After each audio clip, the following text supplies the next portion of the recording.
Betty Wilder's going to come up, our area director, and we're going to do a little questions and answers with Betty. Welcome, Betty, please. You get to hold that, because I don't need a microphone. Okay. Yeah, I know that Betty doesn't need an introduction to most of you, but I want to tell you a little bit about Betty. No, nothing bad. I actually had written some stuff and thought, no, let's not do that. It's going to be fun. It's going to be interesting. We're going to do questions and answers with Betty. She can provide us with a perspective, both regionally and nationally on CDS. And we want to get to know her a little bit better. She's had a long journey through CDS herself, so we're interested in hearing that. Before we launch into that, I just wanted to tell the group, and more importantly, I wanted to tell you how much we appreciate you. You had to take on two newbies in Matt and Jeff, and there's a couple things that I really appreciate about you. You've been very patient and very gracious with both Matt and myself. Very kind. Whenever we needed you, you were there, but you also just kind of let us work into it. We kind of needed to bumble, and well, you saw. We needed to bumble and stumble a little bit to try to get our sea legs. Hopefully we're starting to a little bit. But we very much appreciate you. Thank you. All right, we ready for this? Sure. Okay. Let's start with some easy stuff, some softballs. Tell us about your family, please. Married, kids, grandkids? Yes.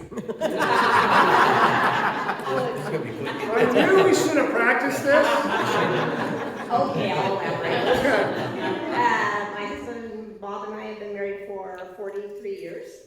We have two children that are married and have given each of them have given us three grandchildren each. They both had boys, they both had girls, they both had boys. The furthest any set is apart is 6 months, so 6 months, 4 months, and 3 months. So it's getting a little calmer. Oh, the other thing is I want to say we live here, and my daughter lives 5 miles this way, and my son lives 5 miles that way. So guess where we always meet? So they are right now 5, 6, 7, 8, 10, and 10. So at the end of May, then they'll all be matched up again. 6, 6, 8, 8, 10, 10. That's amazing. You are So blessed. it's very fun. It can be chaotic, but it's fun. So we have a little Bella Vista High School in our history here. Yes, because I moved so far in my life. Yeah, indeed. So what's the BV connection? Can you connect those dots for me? We lived in Orangevale and I went to Bella Vista. Okay. I can go a little bit further than that. Matt attended BV, and our three daughters also attended Bella Vista High School. Casa Roble here. Boo! The neighborhood where I grew up, the kids there now go to Casa. They don't go to BV. I went there when it first opened up. Oh, very good. Very good. All right, let's keep rolling. Okay. Let's go to a serious question.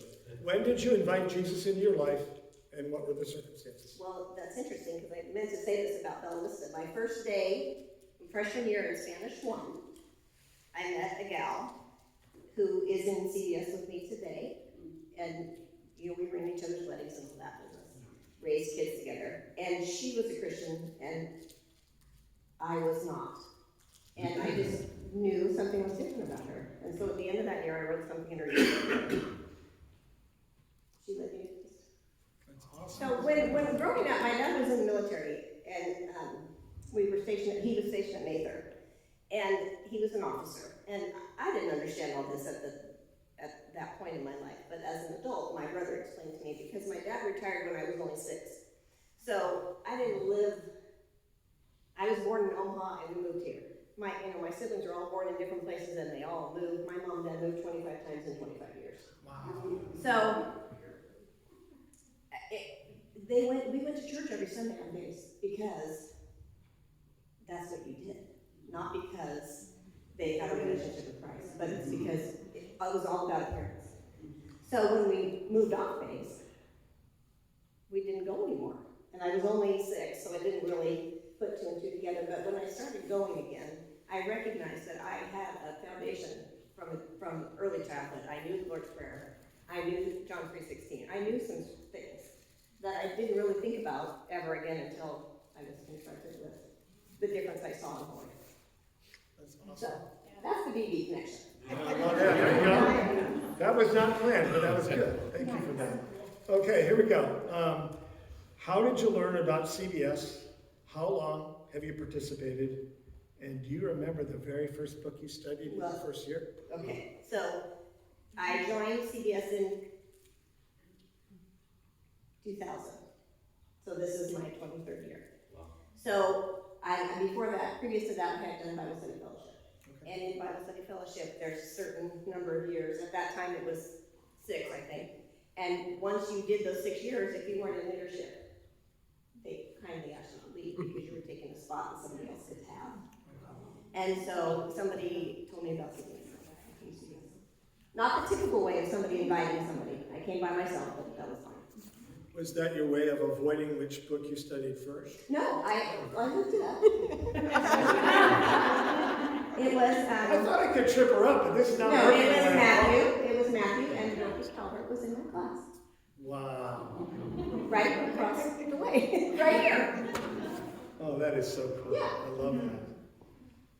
Now you got me off my game. When did you start serving as area director? And what does an area director do? And who supports you in that? Okay, so in 2007, I was serving on the servants team here at the day class. And we had an area director for many years. And she moved. Her husband retired and they moved. And so we went for a while without an area director. All the while, classes were praying for an area director. And we had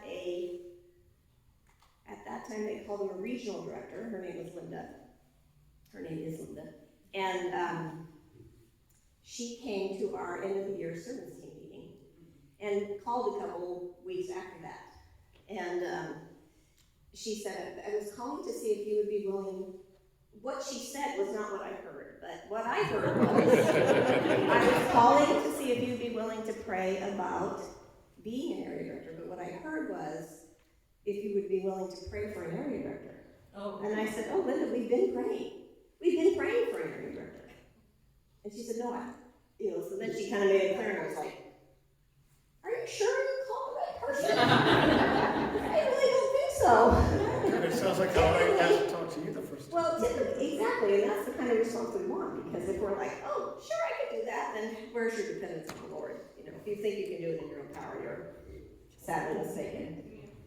That's very good. So I serve on a team, we have a zone, so I didn't think to bring PowerPoints or think anything about it, but it is kind of confusing if you don't understand the bigger picture of CBS.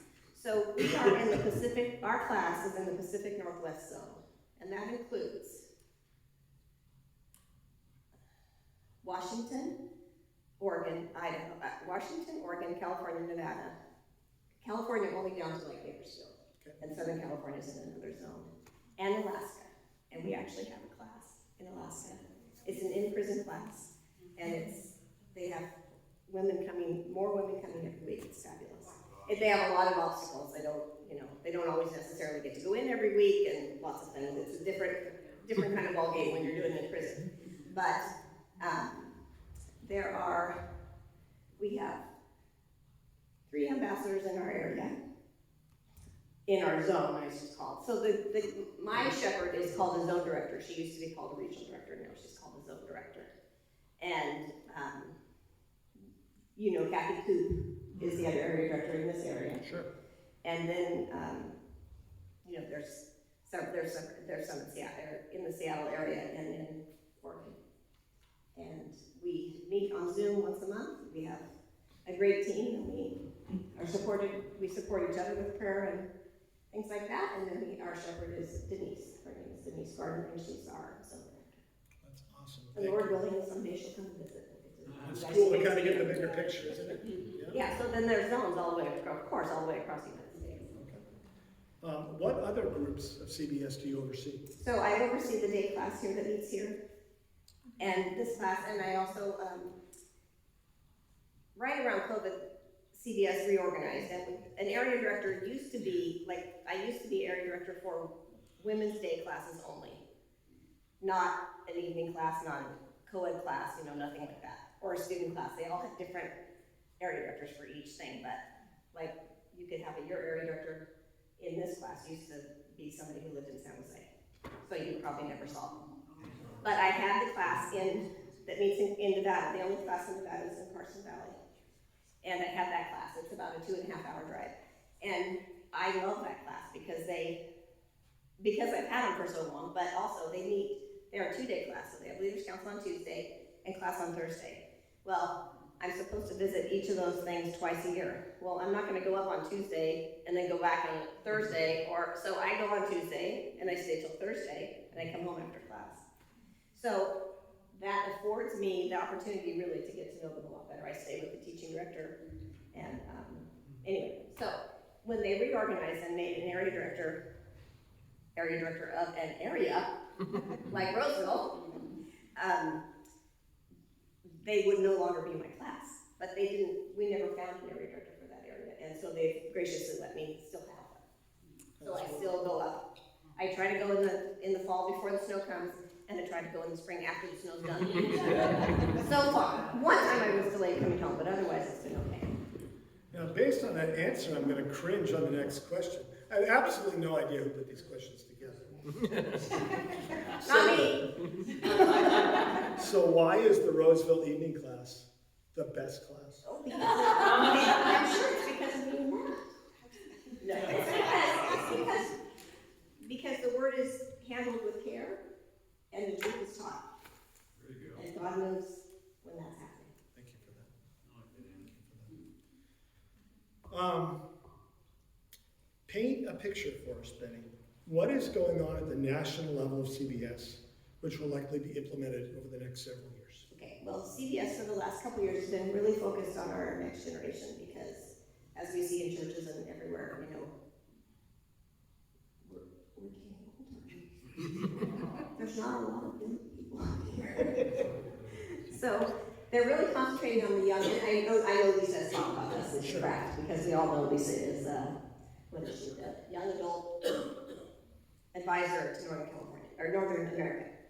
So she actually did the opening today in the Roseville Day class, and she talked about, I don't remember if she's done her name here or if I missed it, but she talked about small group CBS. And She is, yes. so, you know, there's this focus on, in a nutshell, keeping to our essentials, our core values, but maybe not doing it, well, not maybe not, but not doing it the traditional way just because that's the way we've always done it. We have to read the culture and realize that the 18 to 35-year-olds aren't going to come and sit for, you know. So we're adjusting, and we have to, her thing, what she says when she does her presentation, and she gets out of I think Tim Elmore said it, but it's, you have to read them before you can lead them.